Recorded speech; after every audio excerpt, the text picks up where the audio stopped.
Bienvenue pour cette rentrée littéraire d'un genre tout nouveau, le genre masqué. Mais nous sommes plus que ravis de pouvoir vous accueillir à nouveau et de vous retrouver pour parler de littérature. Comme tous les ans, nous avons tout lu, évidemment, ou presque. Et Patrice ou Raphaël. Et nous allons vous présenter nos 15 coups de cœur avec, je vais vous les présenter avant que nous commencions, deux nouvelles collègues, Audrey à ma gauche et Morgane à ma droite, qui se sont joints à notre joyeuse bande pour tout lire. Donc pour ouvrir le bal, comme tous les ans, c'est Sandra qui va vous parler de quelqu'un que vous connaissez peut-être déjà. Donc bonjour à toutes et à tous, je suis ravie d'ouvrir ce bal avec un roman d'Alice Zeniter, Comme un empire dans un empire. Donc Alice Zeniter a obtenu avec son 4e roman L'art de perdre de nombreux prix littéraires et notamment le prix Goncourt des lycéens en 2017. Et elle nous revient pour cette rentrée littéraire avec son 5e roman Comme un empire dans un empire.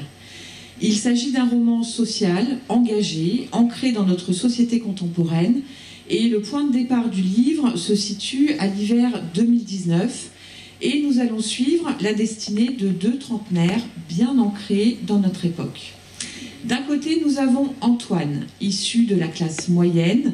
Il a décidé de quitter la Bretagne pour un avenir parisien plus brillant. Il est l'assistant parlementaire d'un député socialiste.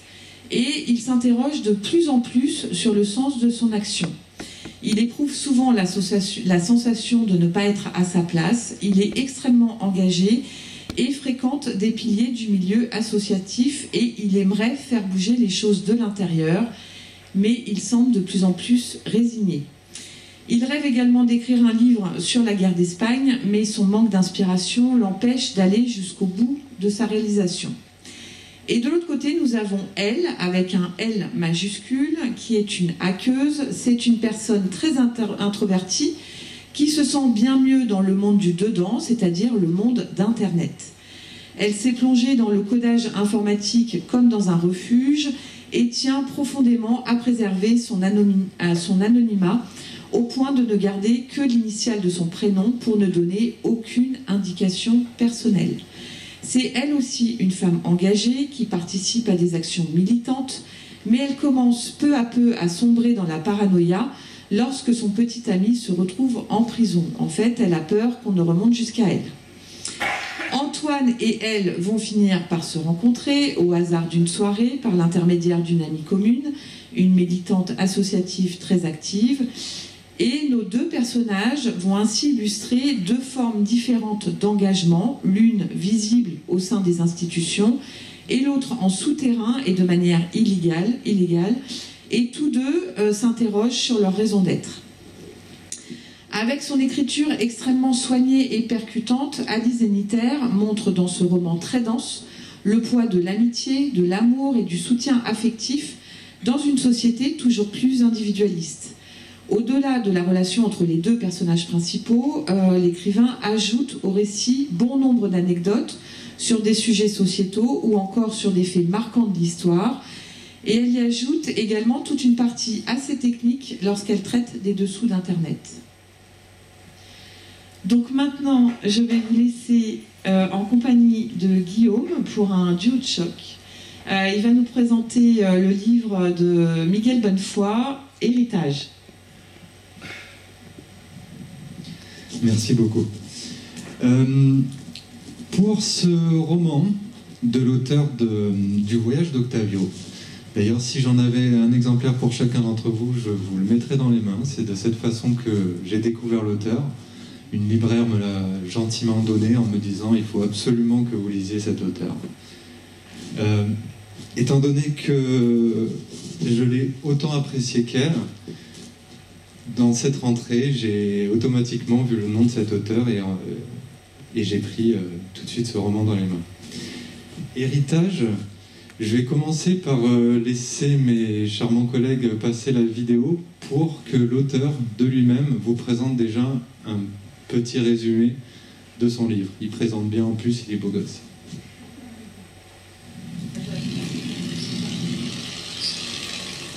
Tout commence en 1873. Un vigneron français abandonne un jour son pays pour fuir la misère et le phylloxéra et débarque accidentellement à l'autre bout du monde, à Santiago, au Chili. Il se fait rebaptiser Lonsonnier par les services d'immigration et rapidement, ce nouveau continent lui offre une renaissance.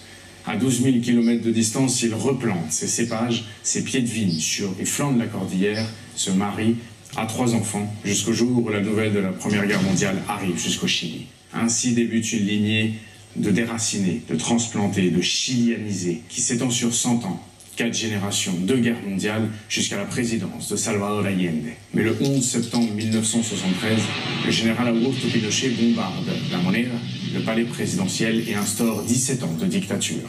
Le dernier Lonsonnier, Hilario Da, sera arrêté, torturé à la Villa Grimaldi et exilé en France. Cet homme est mon père. Quelques années plus tard, à Paris, il rencontrera ma mère et ainsi, un siècle après le ravage du phylloxéra, ils auront un garçon qui aujourd'hui écrit cette histoire. Je voulais exhumer de l'oubli l'aventure extraordinaire de ces Français au Chili dont je suis un des descendants. Il s'agissait de dresser le portrait d'une famille ballottée entre 2 cultures, mais aussi de montrer le destin entre 2 peuples que tout sépare et qui pourtant se croisent dans un même héritage.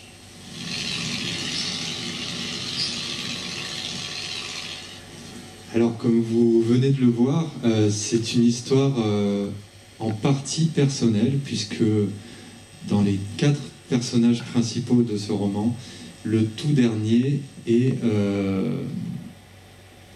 sort, on pourrait dire, des carnets que lui a laissé le père de l'auteur, en lui décrivant ce qu'il a subi au Chili. Mais c'est pas seulement ça. C'est-à-dire que le mot principal, c'est racine. C'est vraiment une histoire où cette famille se transplante, si on peut dire ça comme ça, de France au Chili, lors du fameux ravage des vignes qu'a causé alors je l'ai écrit parce que sinon je serais incapable de le prononcer, phylloxéra, un puceron qui a ravagé les vignes françaises et qui a forcé beaucoup d'agriculteurs à partir de France pour aller se réfugier sur une terre promise, qui n'était pas le Chili à l'origine, mais le premier des Lonsonniers, qui a eu une erreur entre son prénom et son lieu de vie. Le premier des Lonsonniers est donc parti au Chili avec l'objectif d'atteindre les Amériques. Mais il ne l'a jamais atteint, et les 4 personnages principaux sont vraiment des personnages hauts en couleur. L'auteur a une plume très poétique et je vous le conseille vivement. Pour la suite, nous allons passer avec Morgane à un autre type d'héritage, un autre type de famille. Alors, moi je vous présente Sublime Royaume de Ya Gyazi, qui est un roman qui nous plonge dans la vie et dans la tête de Gifty, une jeune afro-américaine qui termine un doctorat de neurochirurgie à l'université de Stanford et qui accueille en même temps sa mère pendant quelques mois, car celle-ci est très malade suite à une rechute de sa dépression. Ya Gyazi est une écrivaine née au Ghana en 1989, qui a émigré aux États-Unis lorsqu'elle était enfant. Elle a été très acclamée en 2016 à la suite de son premier roman, qui s'appelait No Home, et qui retraçait, grâce à un récit étendu sur 7 générations, entre le Ghana et les États-Unis, l'histoire de l'esclavage et l'impact de son héritage sur les Afro-Américains. Dans Sublime Royaume, l'autrice prolonge cette réflexion sur le racisme aux États-Unis, mais en se concentrant sur l'histoire de la famille de Gifty. Gifty est la narratrice de ce récit, et nous la suivons dans son quotidien de chercheuse, alors qu'elle s'occupe de sa mère et que la présence de celle-ci fait émerger en elle des souvenirs d'enfance. Son histoire familiale nous est ainsi livrée au compte-gouttes, sans réel ordre chronologique. À travers ses allers-retours entre passé et présent, Gifty raconte l'arrivée de ses parents et de son grand frère en Amérique avant sa naissance, la désertion de son père qui retourne au Ghana après sa naissance, l'éducation très religieuse qu'elle reçoit et la foi fervente qui l'accompagne. Elle raconte aussi le déroulement du drame qui la détourne de cette foi et qui plonge sa mère dans une profonde dépression. À cette mémoire de l'enfance s'ajoute l'histoire de sa vie d'adulte et de chercheuse. Elle revient sur ses années d'études et sur la marginalisation dont elle a souffert, à cause des traumatismes subis durant son enfance, de la couleur de sa peau et de son éducation religieuse. À travers cette histoire familiale, Yaa Gyasi décrit avec précision le racisme systémique et son impact sur la vie des personnes noires aux États-Unis. Elle nous livre par fragments le récit de la construction d'une identité paradoxale et fracturée. La personnalité de Gifty se dévoile à la première personne du singulier, et au fur et à mesure qu'on apprend à connaître son histoire, qu'on met en place les pièces du puzzle que constituent ses souvenirs, les parties du récit qui se passent dans le présent ou dans le passé proche sont marquées par une double lecture, où on comprend de mieux en mieux son attitude, sa façon de réagir à ce qui l'entoure. On se rend compte de ce dont elle ne peut pas parler, de ce qu'elle n'arrive pas à penser. Cela donne une profondeur et un réalisme passionnant à ce personnage, parce que l'histoire, au final, raconte comment et pourquoi la narratrice est devenue... est devenue telle qu'elle est, et comment elle s'est construite. Et donc nous, au fil des pages, on a accès à ce récit qu'elle n'arrive pas à dire et à cette histoire dont elle n'arrive pas à parler aux autres personnages du roman. C'est un réel plaisir de lire ce livre. C'est pas un plaisir facile parce que les faits racontés sont très durs et certaines scènes sont vraiment très tristes. Mais Yaa Gyasi nous plonge avec virtuosité dans l'histoire et la psyché de son personnage, avec une telle efficacité qu'il est difficile, une fois attaché à Gifty, de lâcher ce roman, car on veut la comprendre de plus en plus et on veut savoir comment est-ce qu'elle va évoluer. Et maintenant, je vous laisse avec... je vais laisser la parole à Cécile, qui va vous présenter un autre type de relation intrafamiliale à travers le roman « Ce qu'il faut de nuit ». Merci. Donc là, changement total de décor, puisque nous allons plutôt partir en Lorraine. Tout d'abord, un mot sur Laurent Petit-Mangin, puisqu'il s'agit de son premier roman. Donc Laurent Petit-Mangin est né en 1965 en Lorraine, donc il sait bien de quoi il parle, au sein d'une famille de cheminots. Il a vécu à Metz pendant 20 ans avant de quitter sa ville natale pour poursuivre ses études à Lyon et entrer ensuite chez Air France, société pour laquelle il travaille toujours aujourd'hui. Très grand lecteur, il écrit depuis toujours, mais plus sérieusement depuis une dizaine d'années. Et je le cite, pour lui, un livre, c'est un peu l'équivalent d'une cabane d'enfants. Quand j'étais petit, j'avais des amis qui savaient faire des choses incroyables de leurs mains, en bois, en fer. Moi, non. Pas par manque de patience ni d'imagination, mais simplement parce que j'en étais incapable. Mais écrire, ça, j'y arrivais. Ce qu'il faut de nuit est son premier roman, mais ce n'est certes qu'un début, parce qu'en fait, il écrit vraiment bien. Donc les présentations avec l'auteur étant faites, je vais maintenant vous parler de l'histoire. Sur le ton de la confidence, comme on se confierait à un ami autour d'un canon à la maison des syndicats, le père nous raconte son histoire. Celle d'un homme, cheminot et militant socialiste en Lorraine, qui élève seul ses 2 fils depuis que sa femme est morte d'un cancer, emportant avec elle la joie de vivre du foyer et ce qu'il restait de légèreté. Après cela, le père a fait comme il a pu, organisant ses journées entre le boulot, les gamins, la maison et le foot. Ils étaient beaux, mes fils, assis à cette table de camping. Fus, déjà grand et sec. Gilou, encore rond, une bonne bouille qui prenait son temps pour grandir. Ils étaient assis dos à la Moselle, et j'avais sous mes yeux la plus belle vue du monde. Fus, l'aîné, surnommé comme ça à cause de sa passion pour le foot, justement, est un jeune homme qui se cherche, qui ne se remet pas de la mort de sa mère, qui communique difficilement avec son père et avec son petit frère, quand bien même il les aime profondément et reste très attentionné envers eux. Mais en perte de repères et de perspectives d'avenir, il va se rapprocher peu à peu de militants d'extrême droite, devant un père désemparé et dans l'incompréhension la plus totale. J'avais finalement compris que la vie de Fus avait basculé sur un rien, que toutes nos vies, malgré leur incroyable linéarité de façade, n'étaient qu'accidents, hasards, croisements et rendez-vous manqués. Nos vies étaient remplies de cette foultitude de riens qui, selon leur agencement, nous feraient rois du monde ou taulards. J'ai été là au bon moment. Voilà ce que bien des gens comblés pouvaient confesser. C'est donc une histoire d'homme, une histoire d'amour filial, mais aussi fraternel, une histoire de choix, une histoire de conviction. Laurent Petit-Mangin écrit avec beaucoup de sensibilité, de tendresse même, la fragilité des sentiments et des destins. C'est un livre poignant, qui traite de sujets difficiles sans jamais tomber dans le misérabilisme. C'est un très beau premier roman qui a bien mérité son prix Stanislas des libraires, qui est le premier prix de la saison à être attribué.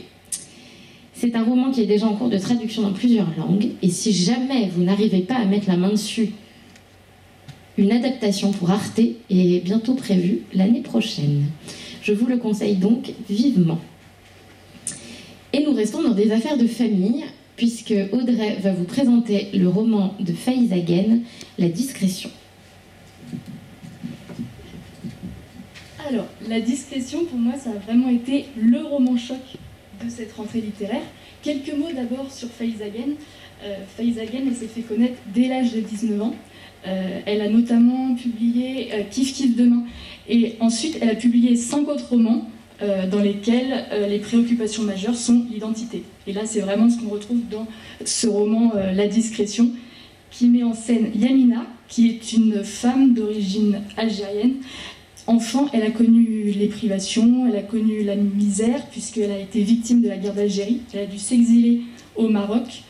Et elle va être tout le temps déracinée, puisque lorsqu'elle se marie, elle est contrainte de partir en France, où là, elle va vivre une vie justement dans la discrétion, d'où le titre, c'est son trait de personnalité majeur en fait. Elle ne veut pas faire de vagues, elle reste complètement muette, on va dire, elle refuse d'exprimer sa colère et son ressentiment. Sauf qu'elle a 4 enfants, et ces 4 enfants vont se rebeller contre cette transparence. Ils vont vouloir justement montrer les souffrances, les traumatismes qu'ont vécu leur mère. Et c'est ce magnifique roman va permettre justement de mêler plusieurs voix entre les jeunes générations, les générations plus âgées. Et c'est ce qui est très beau. Et je vais vous laisser avec une vidéo qui montre justement ce qu'essaye de restituer Faiz Agen avec ce roman. Pourquoi est-ce qu'il y a l'incompréhension de la part de la deuxième génération des enfants? Alors ça se résume dans une scène que j'ai écrite dans ce roman, où la mère dit à ses filles « on est des invités ». Et pour Anna, c'est insupportable. Ça, c'est la mère. Hein. C'est la mère ouais. qui dit ça. Pour Anna, c'est insupportable d'écouter ça. Elle dit « mais est-ce que tu as reçu un carton d'invitation ?» Pas moi. Moi, je suis née en France, donc on a le droit, en fait, à la même chose que les autres, parce qu'ils ne demandent pas plus, finalement. Et cette colère, elle a tellement été réprimée par les parents que j'ai l'impression que ça n'a pas fait sauter mon ton, c'est qu'elle est sortie en double, en triple. Et surtout, moi je pense que le combat des enfants, et de Anna en particulier, c'est qu'on accepte leur complexité. Et ce refus de complexité, il est très pénible. C'est-à-dire qu'encore une fois, on veut vous assigner à une place. Oui, c'est-à-dire qu'on doit être l'un ou l'autre. Alors si on n'est pas ceci, on doit forcément être cela, on nous demande de choisir en permanence, de se fragmenter en permanence. Et ce que je raconte, en fait, c'est pas l'histoire de l'Algérie, c'est pas l'histoire de la France, c'est pas l'histoire de la banlieue, c'est pas l'histoire de l'immigration, c'est l'histoire française. Et donc pour rebondir sur cette dernière phrase, ce qui est formidable avec ce livre, c'est que justement, derrière une histoire qui peut sembler pas quotidienne, en fait, qui peut sembler insignifiante, il y a l'histoire qui s'écrit avec un grand H. Et c'est pour ça que ce livre est très beau. Et je trouve qu'il met une claque, parce qu'on ressort de ce livre assez bouleversé. On s'interroge sur soi-même, par exemple, on voit vraiment que l'indifférence peut blesser et que notre comportement est important. Et c'est pour ça que ce livre est très beau, c'est une sorte de plaidoyer, et il y a plein de voix qui se mêlent. On entend les femmes, les hommes, les jeunes générations, ce qui permet de restituer justement la complexité dont parle Faiz Agen. Et avec ce livre, on entend vraiment enfin Yamina. Alors, dans un autre registre, on va partir vers un autre décor, vers le Lot, mais toujours dans un registre familial. Toujours encore le Lot, avec Serge Goncourt, Nature humaine. Donc il s'agit du 16e roman de Serge Goncourt. Alors je le dis à chaque fois, mais là vraiment, c'est pour moi le plus abouti et le plus ambitieux. Je sais, j'avais dit la même chose pour Chien Loup, mais là... C'est pareil pour les 15. Je sais, voilà. Mais là, vraiment, il est vraiment abouti. Le point de départ du livre se situe dans le fief de l'auteur, donc le département du Lot, et plus particulièrement au Bertrange, la propriété agricole de la famille Farbier depuis 4 générations. L'action se déroule de 1976, je ne sais pas si vous vous souvenez, l'été, il y avait une très grande sécheresse, qui annonçait les bouleversements climatiques à venir, au dernier jour de 1999, marqué par une tempête mémorable, la tempête Lothar. Le personnage central du roman s'appelle Alexandre, il a 15 ans au début du récit, et il est l'héritier du domaine familial. Nous allons le voir grandir, réfléchir, se remettre en question, jusqu'à s'insurger face à la transformation du monde agricole. Il va également rencontrer l'amour et vivre une histoire d'amour puissante avec Constance, une Allemande qui partage une colocation avec l'une de ses sœurs à Toulouse. Si Alexandre prend à cœur la tradition familiale et défend avec pugnacité la sauvegarde du domaine familial, ses trois sœurs, elles, ne rêvent qu'à une seule chose, la ville. Ainsi, en balayant la période de 1976 à 1999, Serge Joncourt met en lumière 23 années d'histoire politique et sociale française et de mutation agricole à partir du domaine familial du Lot. C'est un livre puissant, mêlant saga familiale, fresque historique et sociologique, appuyant sur les enjeux politiques et économiques, la mondialisation et les catastrophes climatiques. Donc, je vais vous laisser avec Guillaume, qui va nous parler d'une histoire vraie. C'est peu de le dire. Nickel Boys de Colson Whitehead. Si vous suivez l'actualité littéraire, vous aurez forcément entendu son nom. Il est à son 2e Pulitzer et c'est amplement mérité, je vous l'assure. Pour ce roman, il s'est inspiré de ses nombreuses recherches sur la tragique histoire de la maison de correction, telle qu'on l'appellerait ici, Arthur G. Dozier, Florida School for Boys. Colson Whitehead nous livre ici sa vision percutante d'une Amérique ségrégationniste des années 1960, au travers d'une sombre visite dans les coulisses d'un cauchemar symbolique rebaptisé pour l'occasion Trevor Nickel Academy Florida Industrial School for Boys. La réponse à votre expression, oui, ce roman fait effectivement froid dans le dos. C'est non seulement tiré d'une histoire vraie, mais cet établissement a été ouvert pendant un siècle. Il a été donc couronné par le prix Pulitzer pour la seconde fois, car il retranscrit avec beaucoup de réalisme l'histoire bien trop réelle de la plus grande institution de réforme juvénile américaine de son époque. On est bien loin de la simple maison de correction, un terme bien trop léger, car il s'agit malheureusement d'un établissement qui a donc existé pendant plus d'un siècle. L'auteur nous y fait revivre cette époque du point de vue traumatisant de 2 jeunes Afro-Américains qui, pour le reste de leur vie, porteront en eux le nom maudit des Nickel Boys. Nous en avons 2. Elwood est l'idéaliste. Il est éduqué, il est instruit, il est promis à un avenir meilleur. Turner, lui, c'est le sceptique. Il est futé, il est astucieux, il est doué pour survivre. Les 2 seront amis pour le meilleur, mais surtout pour le pire. Elwood, avant son passage à la Nickel School, était un esprit libre qui voulait être de ceux qui libèrent les autres en faisant tomber autant de barrières que possible, autant de barrières que d'injustices. Et l'une des inspirations de ce jeune homme au cours des années 1960 coulait donc de source, le fameux révérend Martin Luther King et ses discours captivants. C'est précisément par l'un de ses discours que commence l'extrait que je vais vous lire. Pour moi, il donne un très bel aperçu de ce qu'est l'esprit de ce roman.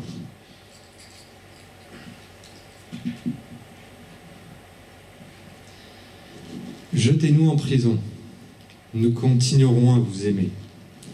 Incendiez nos maisons, menacez nos enfants, et même si c'est difficile, nous continuerons à vous aimer. Envoyez vos bourreaux encapuchonnés dans nos quartiers au cœur de la nuit. Traînez-nous jusqu'à des routes désaffectées, battez-nous, laissez-nous pour morts, et nous continuerons à vous aimer. Mais ne vous y trompez pas, par notre capacité à souffrir, nous vous aurons à l'usure, et un jour, nous gagnerons notre liberté. La capacité à souffrir, Elwood et tous les garçons de la Nickel existaient dans cette capacité. C'est en elle qu'ils respiraient, qu'ils mangeaient, qu'ils rêvaient. Elle était leur vie désormais. Sans elle, ils seraient morts.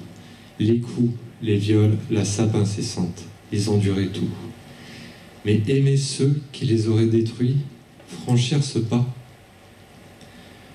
À votre force physique, nous opposerons celle de notre âme. Faites-nous ce qu'il vous plaît, et nous continuerons à vous aimer. Elwood secoua la tête, c'était beaucoup demandé. Demander l'impossible. Autant vous dire que c'est un roman coup de poing qui vous donnera, je pense, à tous l'aperçu de l'auteur qui a voulu retranscrire, je pense, une leçon de l'histoire et la mettre en avant encore une fois. Nous allons passer à Morgane avec un tout autre registre. Oui, c'est un registre un peu plus léger, mais pas non plus... Dans Le cœur synthétique, Chloé Delhomme raconte l'histoire d'Adélaïde Bertel, une femme de 46 ans, fraîchement divorcée, qui a toujours été en couple et qui n'envisage pas le célibat comme quelque chose de possible pour elle. Comme elle n'a jusqu'alors jamais connu de période de disette sentimentale, elle s'attend à tout moment à retomber amoureuse et surtout à plaire de nouveau. Et dans les premiers chapitres, Chloé Delhomme décrit de façon assez cruelle la désillusion de son personnage, qui tombe de très haut en se rendant compte qu'elle n'a plus autant de succès qu'avant. Surtout que pour ne rien arranger, Adélaïde est atteinte, je cite, d'épousite aiguë, c'est-à-dire qu'elle se projette sur le long terme avec chaque homme qu'elle rencontre et qui lui plaît, ce qui rend d'autant plus douloureux tous les échecs qu'elle finit par accumuler. Mais ce roman n'est pas seulement la chronique déprimante d'une loose sentimentale à la Bridget Jones, il y a une dimension politique dans ce récit qui est très présente. Chloé Delhomme dit en interview que Le cœur synthétique est le pendant romancé d'un essai féministe qu'elle a publié l'année dernière qui s'intitulait « Mes bien chères sœurs » et dans lequel elle proposait le concept de sororité comme moyen de lutte contre le sexisme et le patriarcat. Et dans cet ouvrage, en effet, la question de la sororité est centrale, car Adélaïde est entourée d'un groupe d'amis, de femmes, qu'elle connaît depuis toujours, et grâce auquel elle va pouvoir sortir de cette phase compliquée de sa vie. Ce groupe de femmes et leurs histoires sont inspirées du propre groupe d'amis et des propres histoires de Chloé Delhomme. Et je trouve qu'il y a vraiment une tendresse et une affection envers les personnages féminins dans ce roman. Et c'est aussi une très belle description d'un groupe de femmes entre 40 et 50 ans, ce qui est assez rare au final dans la littérature. Un autre intérêt du cœur synthétique qui m'a marqué, c'est peut-être parce que je suis bibliothécaire, mais c'est la carrière d'Adélaïde qui est attachée de presse dans une maison d'édition. Et le récit commence à la fin de l'été, au moment de la rentrée littéraire. Du coup, on suit Adélaïde qui se bat pour placer ses écrivains dans les médias, qui les accompagne sur les plateaux télé, dans les festivals. Elle suit les sélections des prix littéraires comme si sa vie en dépendait. Et c'est très instructif. C'est très agréable aussi de voir cette version du monde de l'édition, de ce moment qu'on est en train de vivre, nous, ensemble, ici. Et c'est aussi un levier humoristique du moment, parce que la façon dont Chloé Delhomme traite ce thème-là est assez piquante. Je vais vous lire un petit extrait pour vous donner une petite idée. Alors, septembre se cambre un peu, Adélaïde l'enfourche. Dès lors, elle traversera la rentrée littéraire en guerrière au galop. La métaphore hippique s'impose dans ce contexte. La rentrée littéraire, c'est une course de chevaux. Chaque maison est une écurie, les auteurs trottent, les journalistes posent les obstacles, il y a des trophées et des prix, dans les tribunes se font les paris. La coupe ici, c'est un bandeau qui ceint de rouge les couvertures. Adélaïde se voit en jockey. C'est elle qui drive Ève la Bruyère pour qu'elle court bien dans son couloir, qui pousse Marc Bernadier à faire sans renacler 11 émissions de radio, qui donne des pommes à Steven le Marchand, qui aide Clotilde à sauter au-dessus du silence et bientôt d'un papier affreux. Un article qui l'a fait passer pour folle. Adélaïde le sait, elle a été prévenue. Clotilde risque de ne pas finir la course, évacuée de l'hippodrome au premier tour de piste. Alors, je ne sais pas si c'est sans doute pas l'extrait où c'est le plus fragment, mais peut-être que vous l'avez entendu quand même. Il y a une dernière spécificité de ce roman qui est la sonorité de l'écriture de Chloé Delhomme. Elle utilise pour écrire la technique du gueuloir de Flaubert, c'est-à-dire que quand elle écrit une phrase, elle ne la valide que si elle aime sa sonorité quand elle la lit à voix haute. Et en fait, il y a une vraie musicalité dans l'écriture de ce roman. Il y a des rimes, des allitérations, des répétitions de groupes de phrases ou de mots qui reviennent comme des refrains au fur et à mesure du livre. Elle dit avoir voulu faire un roman musical, et d'ailleurs, elle sort en parallèle à ce roman un album qui sort demain, qui s'appelle Les fabuleuses mésaventures d'une héroïne contemporaine, où elle chante l'histoire d'Adélaïde. Et je vous propose d'en écouter un petit extrait pour terminer, si vous voulez bien. Ça change de registre en fin de... Je vais vous raconter l'histoire d'une fille comme tant d'autres à Paris, qui habitait dans un placard avec ses livres et ses habits. C'était une femme célibataire qui possédait bien sûr un chat, des souvenirs sur ses étagères, les plantes en plastique ne meurent pas. L'enquête a dit 13 700 femmes célibataires à Paris. L'enquête a dit 13 700 ne trouvent pas d'hommes, c'est un souci. Je vais vous raconter l'histoire d'une fille comme d'autres dans ce pays, qui sautait le repas le soir et s'endormait seule dans son lit. C'était une femme célibataire qui parlait souvent à son chat et se faisait chaque jour la guerre pour répondre en souriant. Ça va. L'enquête a dit 13 700 femmes célibataires à Paris. Voilà, après cette interlude musicale, donc je rappelle, l'album sort demain si ça vous intéresse. Je vous laisse partir pour le Liban avec Cécile, qui vous présentera le roman Mauvaises herbes. Oui, alors là, changement total d'ambiance, mais décidément que les premiers romans forment un bon cru sur cette rentrée littéraire, puisque je vais vous parler du premier roman de Dima Abdallah, Mauvaises herbes, qui est paru aux éditions Sabine Vespizer. Donc, un petit mot sur Dima Abdallah. Elle est née au Liban en 1977 et vit à Paris depuis 1989. Après des études d'archéologie, elle s'est spécialisée dans l'Antiquité tardive, et c'est donc son premier roman, et on le devine largement inspiré de sa vie. Le livre débute dans les années 80, en pleine guerre civile à Beyrouth, et déroulera son histoire jusque dans les années 2010-2019 à Paris. Alors bien sûr, c'est l'histoire du Liban qui résonne encore différemment aujourd'hui, mais c'est aussi et surtout une très très belle histoire d'amour entre un père et sa fille. Pour la protéger et lui offrir un avenir meilleur, il laissera sa famille partir, loin de lui, loin de la guerre et d'un pays en ruine. Le roman fait entendre leurs deux voix. D'abord la voix de cette petite fille qui deviendra une collégienne brillante et ensuite une jeune femme hors norme, qui est en complète adoration devant celui qu'elle aime tant et qu'elle surnomme son géant. Et ensuite la voix de ce père, si fort pour elle, mais si fragile. Ils s'aiment tous les deux d'un amour fort, puissant, infini, et n'arrivent pourtant pas à se le dire. Ils se ressemblent beaucoup et partagent cette sensation d'être différents, de ne pas être faits pour le monde tel qu'il est. Ce sont eux, les mauvaises herbes, ces plantes qui poussent là où elles ne devraient pas. Alors, il faut croire que la plupart des romans de cette rentrée nous ont donné envie d'en lire des extraits, donc je vais encore vous en lire un extrait.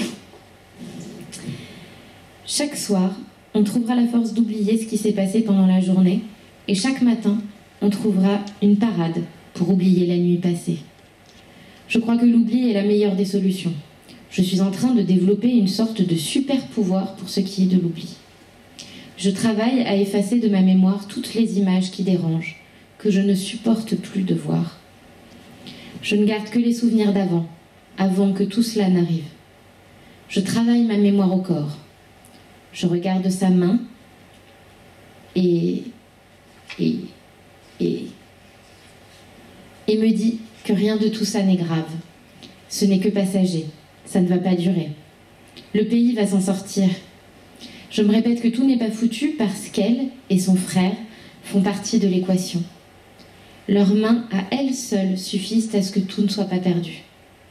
Je regarde ces mains que je connais si bien, et je veux croire que ce pays où ils ont vu le jour n'est peut-être pas complètement mort et enterré, s'il est capable d'accoucher de petites mains douces et de cils interminables. Il y a encore quelque chose du pays que j'ai connu parce qu'ils y grandissent. C'est encore ma ville parce qu'ils apprennent à faire du vélo dans ces rues. Tout ne peut pas être perdu, tout ne peut pas être sali parce que chaque matin, dans l'air ambiant, il n'y a pas qu'une odeur de poudre. Il y a aussi un savant mélange de leur odeur au réveil et des fleuves de café. Cet extrait pour vous dire que j'ai trouvé ce roman bouleversant, puissant, poétique, et je ne peux que vous le conseiller, et j'attends avec impatience le prochain roman de Dima Abdallah. Et maintenant, je vais vous poser une simple question. Connaissez-vous Rimbaud ? Eh bien, Audrey va vous parler de l'autre Rimbaud. En effet, celui complètement ignoré. Vous allez même pouvoir relire vos cours de français et voir qu'on n'en parle pas beaucoup, je pense. C'est donc l'autre Rimbaud de David Le Bailly. David Le Bailly, il est journaliste, il est notamment spécialisé dans les enquêtes. Il a déjà écrit un roman, et ce deuxième roman a pour point commun d'adopter la forme du roman enquête. Donc c'est un mélange entre la fiction et l'essai. L'écrivain va vraiment se mettre en scène en tant qu'enquêteur pour essayer de retrouver en fait les traces donc, de Frédéric Rimbaud, ce frère d'Arthur Rimbaud complètement inconnu et pire, consciemment effacé des archives. Et il a été en fait effacé par sa famille. Donc il y a eu sa mère, sa sœur aussi Isabelle, et Arthur Rimbaud qui a eu aussi une part un peu importante dans ce mépris engendré contre Frédéric Rimbaud. En fait, au départ, ce qui est intéressant de voir, c'est qu'on voit le parcours croisé des deux frères, Arthur Rimbaud et Frédéric Rimbaud. Au départ, ils sont très proches, ils sont soudés contre l'autorité tyrannique de leur mère. Et peu à peu, la mère va se mettre à admirer totalement Arthur Rimbaud, pas pour sa poésie, mais pour son négoce qu'il met en place en Afrique. Et à partir de ce moment, par lettre interposée, Arthur Rimbaud va aussi mépriser ce frère, Frédéric Rimbaud.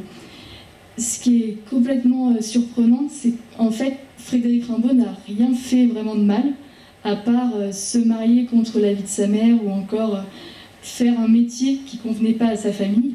Et c'est à partir de ce moment-là qu'il est complètement renié et que la famille va refuser de faire porter sa voix. Et j'ai choisi ce roman parce qu'il y a deux photos qui sont assez intéressantes, si peut-être que voilà, qui participent complètement à la construction du mythe. C'est le point de départ à l'effacement de Frédéric Rimbaud. Au départ, donc on voit Frédéric juste à gauche et Arthur assis. Donc c'est la photo originale, c'est la photo sur laquelle Frédéric Rimbaud semble presque plus imposant. Et ensuite, il va être totalement effacé. Sur la deuxième photo, c'est la photo qui a été envoyée par Isabelle, sa sœur, pour les œuvres complètes. Et là, ils ont effacé Frédéric Rimbaud. Et pire, ensuite, ils vont même redresser Arthur Rimbaud pour lui donner un petit air victorieux. On voit que ça change complètement. Sur la première, il a l'air plutôt craintif. Et sur la seconde photo, il semble plutôt victorieux. Donc ça, c'est l'auteur qui montre ça. C'est des analyses qui mêlent dans ce roman. Et ce qui est très intéressant, c'est que ce roman, c'est aussi complètement une fiction. Vous n'êtes pas obligé d'aimer Arthur Rimbaud, d'aimer ses poésies. On peut vraiment le lire comme une aventure romanesque, une saga familiale, où il y a des péripéties, des rebondissements. Et on s'aperçoit ensuite, à la fin, que le mythe autour d'Arthur Rimbaud, c'est aussi un mythe qui a été construit et autour duquel il manque une voix très importante, celle de Frédéric Rimbaud. Donc voilà, c'est un livre instructif, mais aussi passionnant parce que la fiction joue son rôle. Et maintenant, je vais vous laisser avec un très gros coup de cœur de Sandra. Voilà, Les Roses Fauves. C'est vraiment gros coup de cœur de cette rentrée littéraire. Donc Carole Martinez, elle avait écrit en 2007 Le cœur cousu, livre pour lequel elle avait reçu de nombreux prix, et notamment le prix Renaudot des lycéens. Et là, elle nous revient cette année avec un roman qui traite non pas d'un cœur cousu, mais de 5 cœurs cousus, sortis tout droit d'une tradition ancestrale espagnole. Alors cette tradition, la voici. Chaque femme parvenue au crépuscule de sa vie lègue à sa fille un cœur de tissu rempli de bandelettes de papier sur lesquelles elle écrit ses secrets les plus intimes, et il est bien évidemment interdit d'ouvrir ce cœur et d'en lire son contenu. C'est à partir de cette légende que Carole Martinez va tisser son roman et nous brosser le portrait de 3 femmes, et 3 histoires vont ainsi s'imbriquer les unes aux autres. Alors tout d'abord, nous avons le portrait de Lola, qui est postière dans un petit village de Trébuaille situé en Bretagne. Elle souffre de claudication. Elle mène une vie solitaire dans son logement de fonction qui est en bordure du bureau de poste, et elle possède un jardin rempli de roses magnifiques au parfum capiteux qui est sa plus grande fierté. Elle est l'héritière d'une longue lignée d'ancêtres espagnols, et dans l'une de ses armoires se cachent 5 cœurs cousus, 5 cœurs en tissu, renfermant les secrets de ses aïeuls, 5 héritages transmis de mère en fille. Puis nous avons la narratrice, qui n'est autre que Carole Martinez, qui se met en scène dans son propre rôle d'écrivain. Afin de trouver l'inspiration pour écrire son nouveau roman, elle décide de partir s'exiler 3 mois dans un petit village breton, celui de Lola. La narratrice se confie sur sa famille et son rapport à l'écriture, sur son métier de romancière, et puis elle va finir par rencontrer Lola. Et très vite, les 2 femmes se lient d'amitié, et Lola lui montre les cœurs cousus. L'un des 5 cœurs, s'effiloche et laisse entrevoir quelques bandelettes de papier. Les 2 femmes décident alors ensemble de déchiffrer la petite écriture. Je vais vous lire un extrait.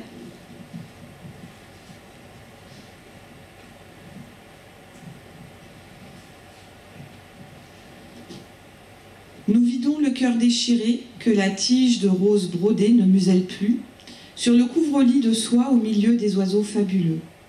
J'aide Lola à déplier les vieux morceaux de papier qu'une petite écriture serrée noircit. Beaucoup de ces feuillets sont numérotés.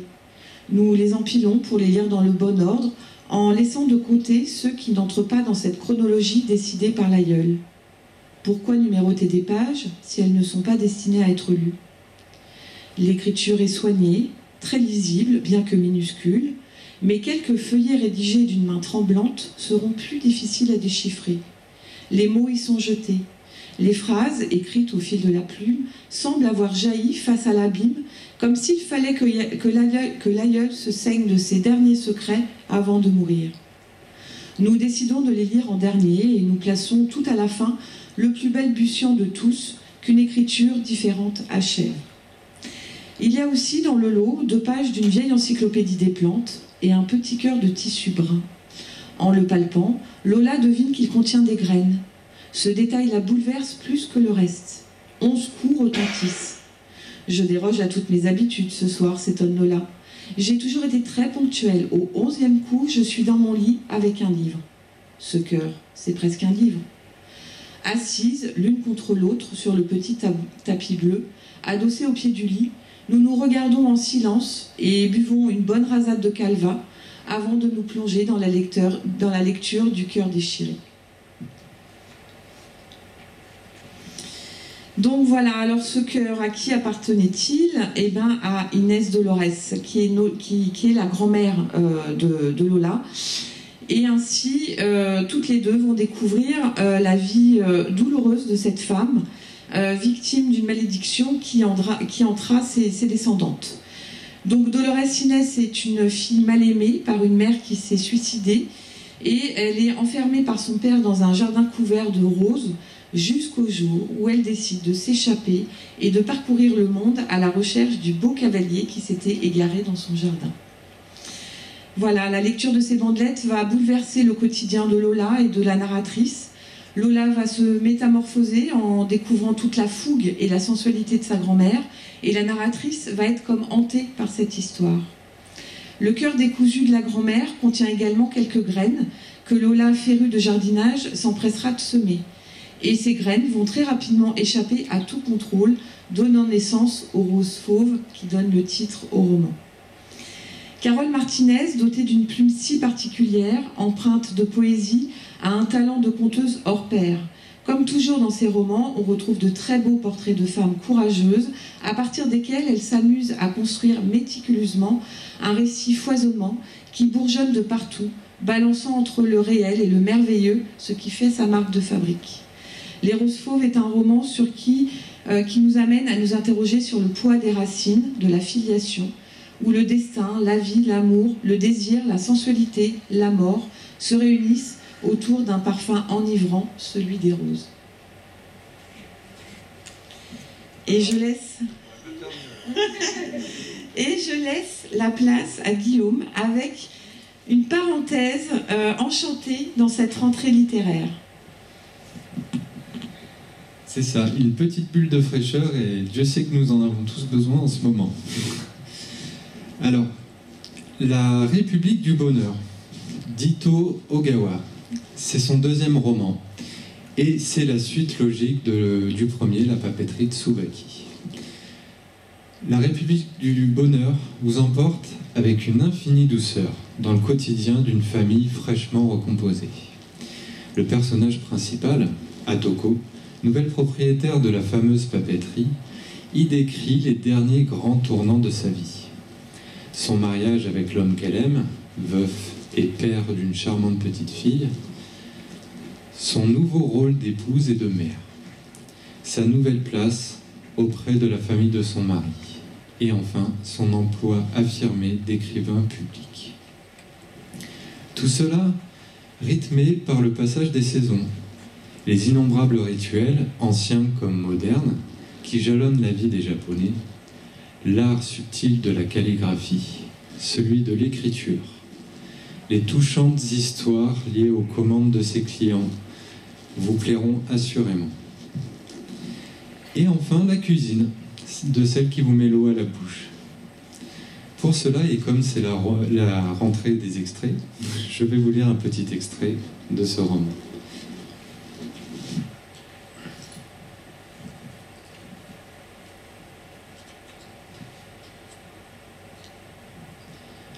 Le lendemain matin, après avoir pris le petit déjeuner chez Mitsuro, Kyupe et moi sommes partis cueillir de l'armoise. Nul besoin d'aller chercher très loin. Il en pousse dans la côte qui mène au sanctuaire Zuin-Senji.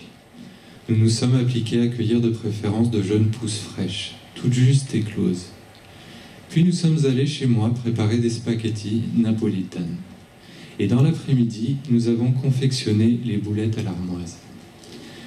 Pendant que les haricots Azuki cuisaient dans une marmite en terre, j'ai blanchi l'armoise sur l'autre feu. L'eau se teintait d'un vert profond à vue d'œil, un parfum frais enflé, comme un concentré de printemps. J'avais l'impression d'être en forêt. De temps en temps, une douce brise soufflait par la fenêtre ouverte. Sur la colline derrière la maison, un rossignol lançait ses trilles. Il ne chantait pas encore très bien, mais il serait certainement au point quand l'été arriverait. Sanglé dans son tablier pour enfant et la tête couverte d'un foulard, Kyupe fredonnait d'un air enjoué depuis tout à l'heure. C'était Edelweiss. Quand elle est contente ou qu'elle s'amuse, elle chante toujours cet air. Je crois qu'elle ne s'en rend pas compte. Cela doit lui venir inconsciemment. Peut-être que sa mère le lui chantait quand elle était bébé. Tout en l'écoutant fredonner, j'ai pressé fort l'armoise blanchie, disposée dans une bannette en bambou. Puis je l'ai hachée grossièrement avant de la verser dans le mortier. « Tu veux bien m'aider » ai-je demandé à Kyupe, pour qu'elle tienne le mortier. Elle a répliqué, le pilon entre les mains. « C'est moi qui le fais. » Ploc, ploc, ploc. Comme si elle pilait du riz. le pilon entre ses deux mains. Elle écrasait l'armoise au fond du mortier. Elle est à l'âge où l'on a envie de tout faire soi-même.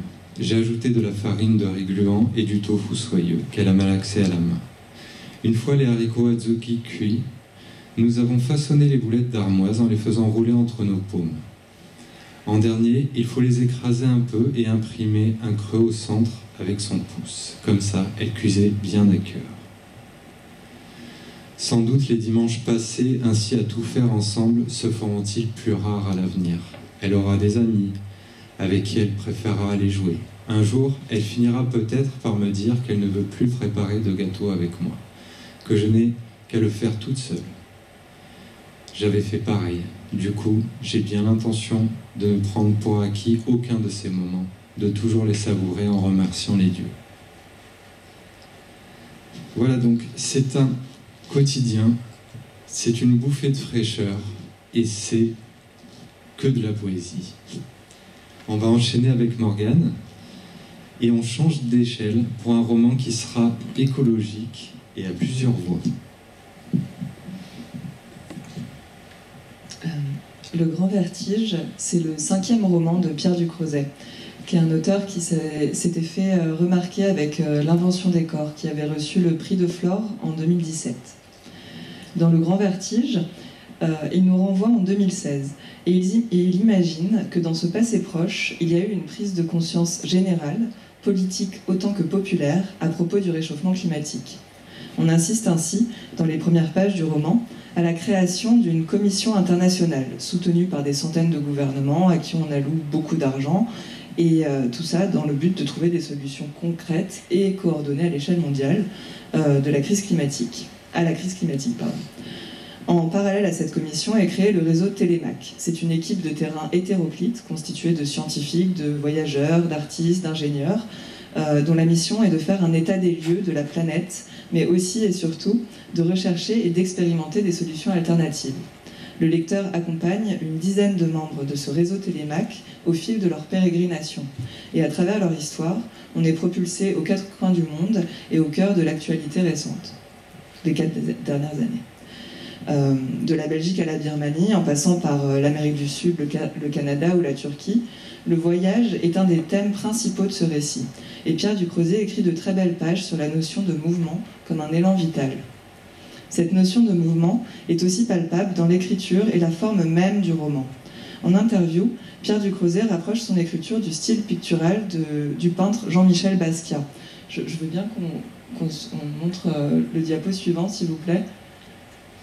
Merci. Du coup, oui, je vous ai mis là une œuvre de Basquiat pour que vous puissiez un peu voir de quel style pictural Pierre Ducrozet se sent proche. Et en fait, comme Basquiat, il va assembler de façon non linéaire différents éléments, différents médiums, et du coup c'est un espèce de collage. Donc selon les personnages et leurs aventures, il va puiser dans les codes du roman d'amour, du roman d'espionnage, du récit de guerre ou de voyage. Et la forme littéraire va changer aussi. Il va y avoir des lettres, de la littérature scientifique, des extraits de carnets de recherche, des comptes rendus de mission qui sont disséminés au fil des pages et qui viennent rythmer et diversifier la lecture. Mais du coup, le roman, malgré son aspect fragmentaire, garde une cohérence. Il y a un fil rouge tout au long qui est la recherche de solutions concernant la crise climatique. Pierre Ducrozet est très documenté. Il a beaucoup voyagé, il est journaliste et il a traité de ces sujets. Et ce roman nous permet d'expérimenter différents modes d'action pour répondre à la crise écologique. Je pense que ce qu'il a voulu faire, c'est faire lui-même en fait le travail du réseau Télémac et nous donner à voir différentes alternatives dans leurs limites, dans leurs possibilités, et sans donner forcément une bonne solution, mais en tout cas montrer un panel. Et quand on referme ce livre, on a plein d'idées en tête et une conscience renforcée de l'urgence climatique et l'envie donc de se renseigner sur toutes ces choses qu'on a apprises dans le roman. Et je vous laisse maintenant, on va continuer de voyager avec Cécile et le roman Lumière d'été, puis vient la nuit. Merci. Donc j'ai quelques obsessions en lecture et Stephenson est l'une d'elles, je l'avoue. Johan, Jón Kalman Stefánsson est un auteur islandais couronné de nombreux prix et traduit dans une vingtaine de langues. En France, nous le connaissons comme l'auteur de 6 romans, donc la trilogie composée des romans Entre ciel et terre, La tristesse des anges et Le cœur de l'homme, puis le diptyque D'ailleurs, les poissons n'ont pas de pied et À la mesure de l'univers, ainsi que le très remarqué Asta, qu'il avait publié en 2018 et dont je vous avais déjà parlé, puisque je l'aime beaucoup. Donc dans ce roman, nous sommes dans un village de 200 âmes, dans les fjords de l'ouest de l'Islande. Un village a priori banal, ordinaire, sans panache ni particularité, si ce n'est qu'il n'a ni cimetière ni église, ce qui est quand même assez notable en Islande. La vie suit son cours paisiblement, mais parfois ce quotidien presque monotone est bousculé légèrement. Une robe de velours sombre qui d'un coup fait tourner les têtes, un jeune cadre dynamique qui se réveille un matin en parlant latin et en se passionnant pour l'astronomie, le retour d'un amant que l'on croyait disparu à jamais. Je ne vous en dis pas plus. 8 chapitres comme des chroniques, des croquis de cette communauté. La narration à la première personne du pluriel nous plonge littéralement parmi les habitants, ne sachant jamais vraiment qui raconte, ne sachant jamais vraiment ce qui est de l'ordre de la rumeur, du on-dit ou de la vérité. Mais nous dessinons cependant des portraits complexes de l'âme humaine. Alors à quoi tient l'envoûtement auquel j'ai su composer des romans de Jón Kalman Stefánsson? À une écriture sensuelle, réaliste, très poétique, imprégnée des états d'âme et des mystères des hommes, tout autant que de littérature et de vitalité. Ce livre est le récit d'une multitude d'histoires, des petites et des grandes, qui forment un grand fleuve où se mêlent la mélancolie, la beauté, la poésie et le désir. Stefánsson l'a écrit en 2005, mais il est seulement publié cette année, traduit chez nous. Il l'avait donc écrit avant la crise financière qui a secoué l'Islande. Et il l'a écrit avec l'espoir de changer les mentalités, de marquer les esprits de ses lecteurs afin de contrer le matérialisme, le libéralisme et la cupidité. En écrivant ce livre, son but est, et c'est lui qui le dit, de changer le monde, rien de moins. Alors je ne sais pas s'il a réussi à changer le monde, mais il a en tout cas réussi à faire souffler un vent de poésie et d'humanité sur mes lectures, et j'espère qu'il en sera de même pour vous. Pour finir, Audrey va vous parler d'un très beau roman de Barbara Kingsolver. C'est ça. Donc j'ai découvert Barbara Kingsolver vraiment à l'occasion de ce roman, parce qu'elle a écrit beaucoup de romans, des essais, des nouvelles, des poésies aussi. Et tous ces écrits mêlent 2 préoccupations majeures, la biodiversité, mais également la justice sociale, l'égalité. Et là, ces 2 thèmes vont être réunis dans ce roman qui est magnifique. Donc en fait, il y a 2 périodes dans ce roman. Elle met vraiment en miroir 2 époques qui semblent différentes, mais qu'elle va réussir à relier. L'année 1871 et notre époque, plus précisément l'année 2016. Donc pourquoi met-elle en miroir ces 2 époques? C'est parce qu'en fait, il y a à chaque fois 2 points de rupture très importants. Les gens sont contraints d'abandonner leurs croyances et de renouveler leur existence. En 1871, c'est l'année où Darwin, enfin c'est pas l'année précisément, mais en tout cas Darwin s'inscrit dans cette année dans laquelle il va y avoir les théories de l'évolution, les théories de sélection naturelle qui vont apparaître et qui vont être complètement réfutées par les gens de cette époque qui sont plutôt ancrés dans leur religion, dans leurs croyances. Et l'année 2016, ça rejoint un peu Pierre Ducrozet, c'est notre époque, c'est la remise en question du système de consommation, du mythe de l'abondance, comme quoi on peut tout acheter, des catastrophes naturelles et des crises économiques à répétition. Et à chaque époque, il y a 2 personnages majeurs, 2 personnages féminines. En 1871, il y a Mary Treat, c'est une biologiste qui a réellement existé, qui a fait des découvertes importantes et qui a été reconnue par exemple par Darwin. J'ai une photo de Mary Treat sur...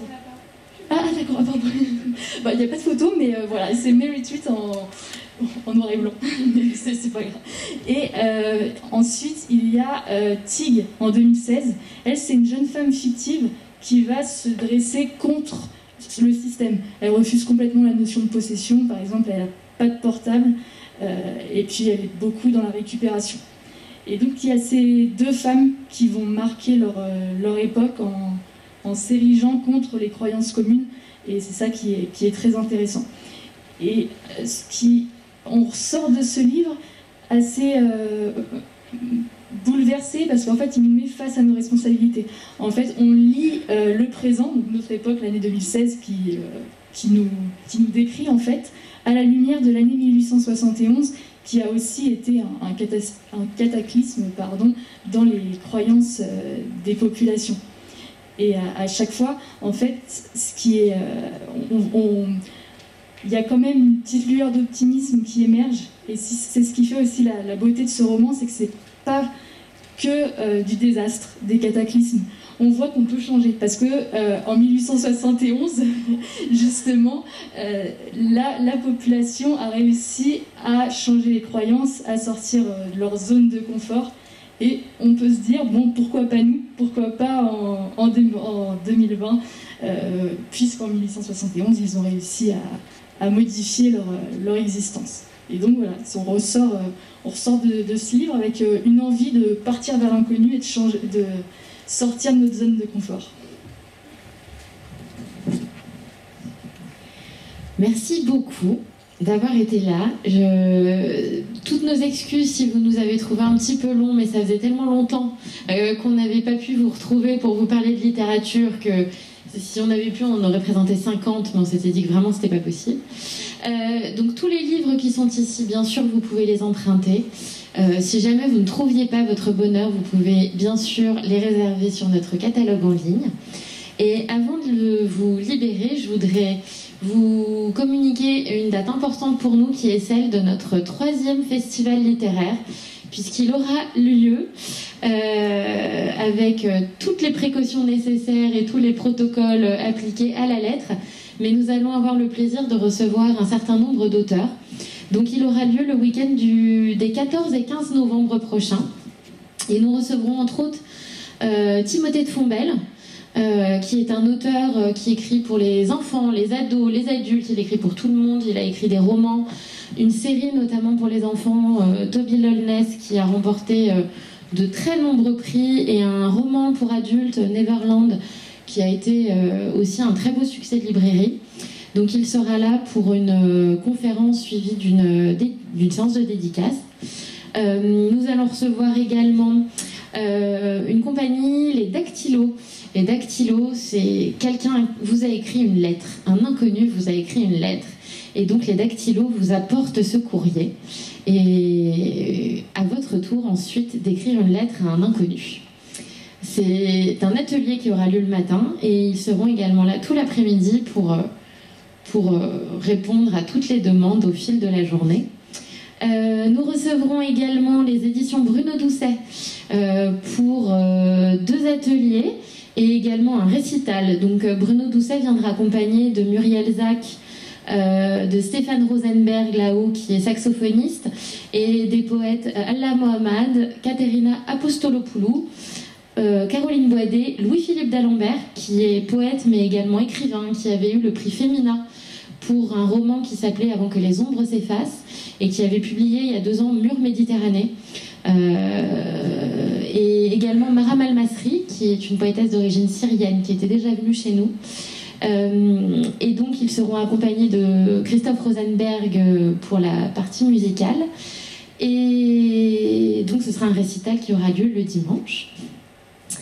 Nous allons également recevoir les livreurs, qui sont des lecteurs sonores. Donc ils viendront pour une conférence le samedi nous parler de la lecture à voix haute de manière extrêmement ludique et humoristique, ou comment remettre en voix et en lumière des auteurs un petit peu oubliés. Et ils viendront également le dimanche pour nous faire une lecture d'un texte dont je vous ferai la surprise prochainement. Nous accueillerons également Laurent Petit-Mangin, dont je vous ai parlé tout à l'heure, qui viendra pour une rencontre et suivi d'une séance de dédicace donc pour son livre Ce qu'il faut de nuit. Et voilà, on est très impatients de le recevoir, moi plus que tout le monde, je pense. Nous recevrons également les éditions volumiques qui font le pari de lier le jeu, le numérique et la littérature. Donc de proposer des choses de forme extrêmement variées, et donc ils viendront pour un atelier et toute la journée ils seront là pour des démonstrations de leurs applications ou comment essayer d'intéresser les enfants, les ados, tout ce petit monde à la lecture via le jeu et les smartphones. Voilà, entre autres. Donc nous vous espérons nombreux sur ce week-end-là.